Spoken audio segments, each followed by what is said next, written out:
Alright, hello guys. This is the first video that I'm making in the How to Code in Robot C tutorial series. So basically what I'm going to cover in this video is just a basic intro, how to set up and download Robot C, register it so you can use it, walk through some basic things that you'll need, just how to create new files and set it up and things like that. So the first thing we need to do is you need to download it. So you need to go to robotc.net, which is where you can download the program. And you're going to go to the download and Robot C 3.0 for Mindstorms because that's the license that we have. And you'll see here that it'll take you to this website. And what we're going to want is to download the version right here. And so you click on that, it'll take you to here. We'll save it. And I'm going to pause the video and then resume when this is finished downloading. Alright, welcome back guys. So you can see we finished our download. So the next thing we're going to do is we're going to run it and run the executable and set everything up. So we're going to go through this, and I don't think there's going to be anything in here that you're going to need to see, but I'll record it anyways just in case something comes up. So we're going to wait through while it extracts things and decompresses things. Wait around a little bit. Alright, here we go. Now we're going to get to the installer. Alright, next you're going to want to accept these terms, and I've already read through them, so you should make sure you read through them as well. And this is a perfect spot to install it, but you could obviously change if you wanted it somewhere different. And we're going to install. So once again, I'll stop the video, and then if something comes up that you need to see, I'll resume it. Alright, so I believe I finished the install, so I'm going to open up the Robot C development environment, and here we go. We're currently in a restricted mode of Robot C, so we have to activate a license. So that's cool. What we're going to want to do, let's see, how do we activate the license? Here we go. I believe we're going to want to manage licenses. Yep, here we go. And we're going to add a license. And what we have is Robot C for Lego Mindstorms. So, and we're a 3 point whatever, so we're going to go there. And I'm going to drag this to my other screen so that people can't steal our license code. I'm going to copy and paste from an email. We're going to activate our license. Would you like to create a desktop shortcut? No, thank you. Okay, so we have 3 licenses left for this particular one. Here we go. So we're going to close. And now you can see we have our developing environment right here. And so the first thing we're going to want to do is, I'll just walk you through what we have. So we have your, basic file, edit, view, robot, these basic things you can go through and they do different things. They're just your standard drop-down menus. You've got some shortcut buttons here, so create a new file, open a file, save. They're fairly self-explanatory. The biggest thing you're going to want to know is this button here though, and this is to download and then to compile as well your program when you get that going. So basically what compiling does is it goes through and it makes sure that what you've typed in is actually language that the robot can then understand. So it goes through, make sure there's no errors, and if there are errors, it'll tell you down here in this errors tab. And then the compile and download compiles it, and then it also downloads it to your robot if your robot's hooked up. And there's a couple different ways to download. You can download it via a wire if you hook it up via USB. You can do it, maybe you can do it over Wi-Fi, but I know you can do it over Bluetooth, and that's what we did this past year, and that's definitely the best way that we've experienced. It's very stable, and it also allows you the wireless communication, so you don't need to walk around near your robot. You can just sit at your computer and drive it with the joystick. So if you guys don't have a laptop that has some kind of Bluetooth capabilities, you can pick up a USB Bluetooth thing for 10-15 bucks on Newegg or something like that. So it's not all that expensive. So the first thing we're going to want to do is we're going to want to set up our robot. And so let's see. We're going to want to go to the, if you had your robot, in order to get it to communicate, you go to the communication link set up here. And you have to make sure, yeah, right here, that you download the firmware onto your robot. I've already done that for my laptop. I'm not going to do it here. It says that no NXT bricks could be found because our robot isn't on, but you would have it on and you could toggle the different ways that you want to search for your robot. So if you had the USB then you would do it like that, or if you had Bluetooth, you would do it this way, and then it would defaultly search when you go here, and when you find it, you just go through and set it up. And the first time you do it, you may have to put in some kind of password or something like that. And then, I mean, just do something basic. I believe I did like 1111, just something so that you wouldn't forget. Something simple. So that's how you set up the robot. It's just under the robot and then IXT-Brick communication link setup. So let's see, some other important things that you're going to want to know would fall under the platform setup.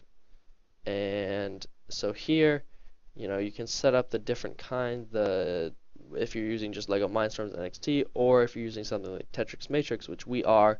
So we're going to want to click that, and then you can see here that we have our options and we're set up for the Tetrix Matrix right there. So if you guys end up using something different in the future, I don't know what else, but if you did, you could do that. And this is how you download the firmware right here. You would just download that and then load that onto your robot. So let's see. The other thing that you would need under the robot tab is this motor and sensor setup here, but because I'm not connected to the robot, I can't do this.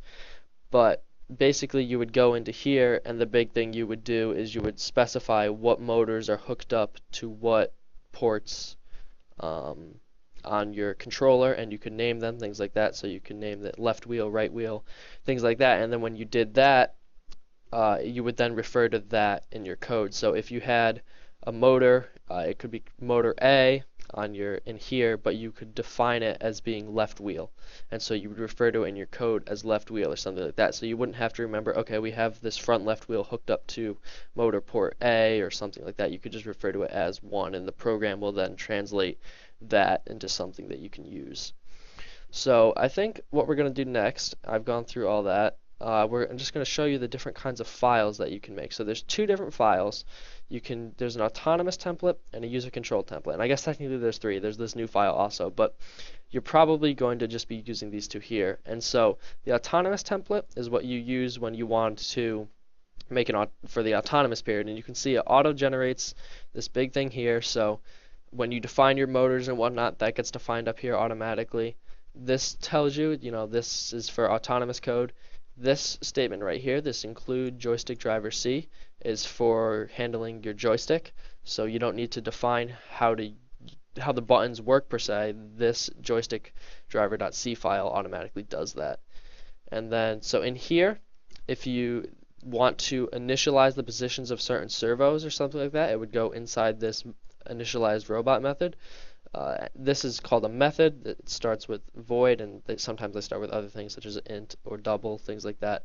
But it's a method because it has the two parentheses after the name of it. And you could have things called parameters in here, but we'll get to that later.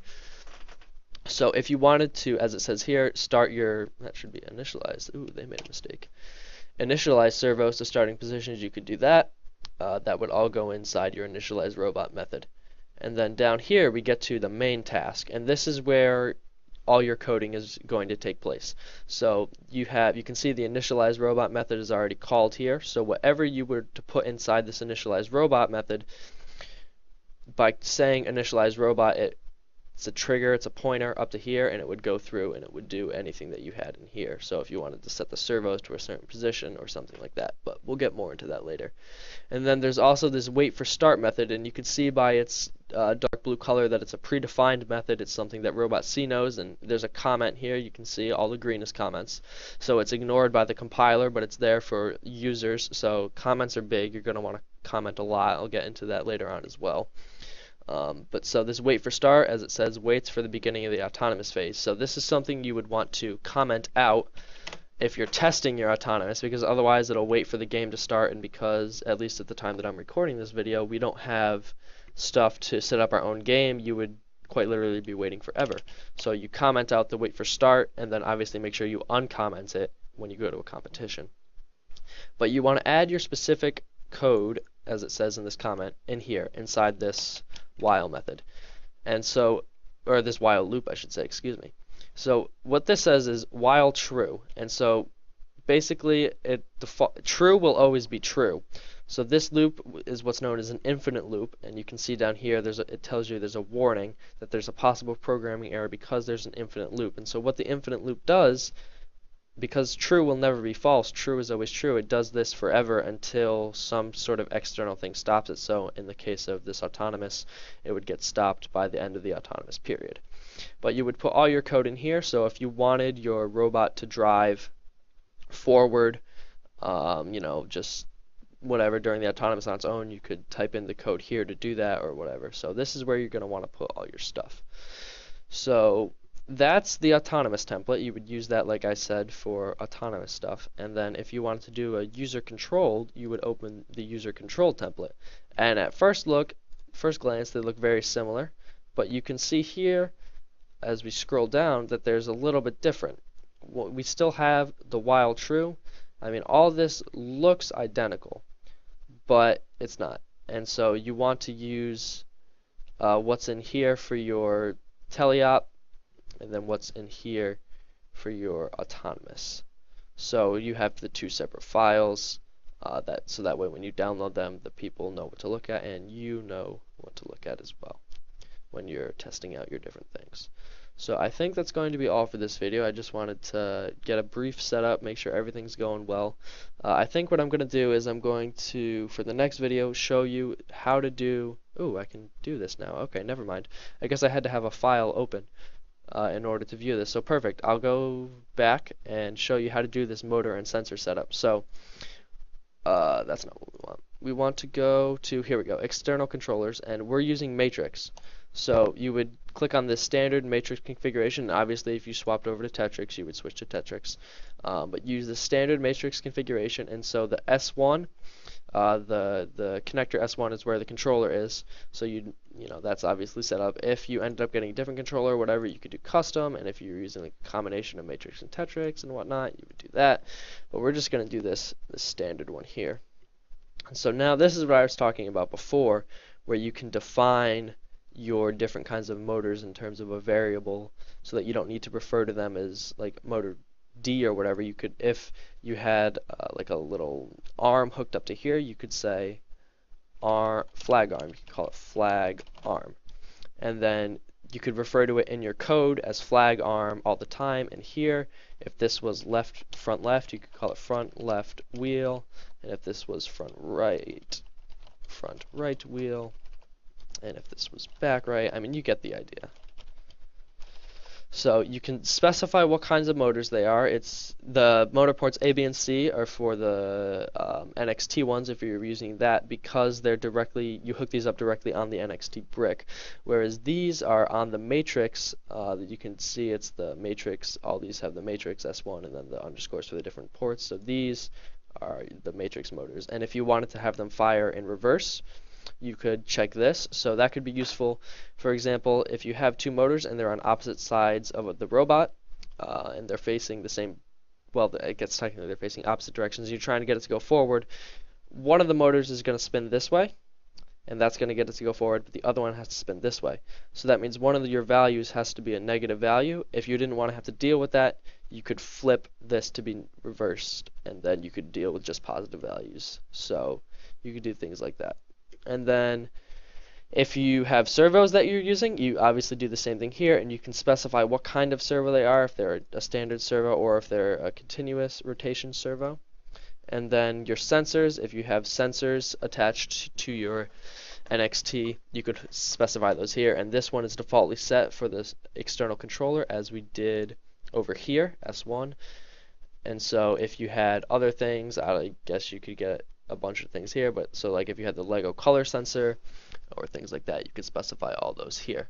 So I'm just going to cancel this because I don't want to save all that, but if you did save it, it would get generated here whenever you opened up the new file, and all that would get defined, and you could refer to stuff as it is.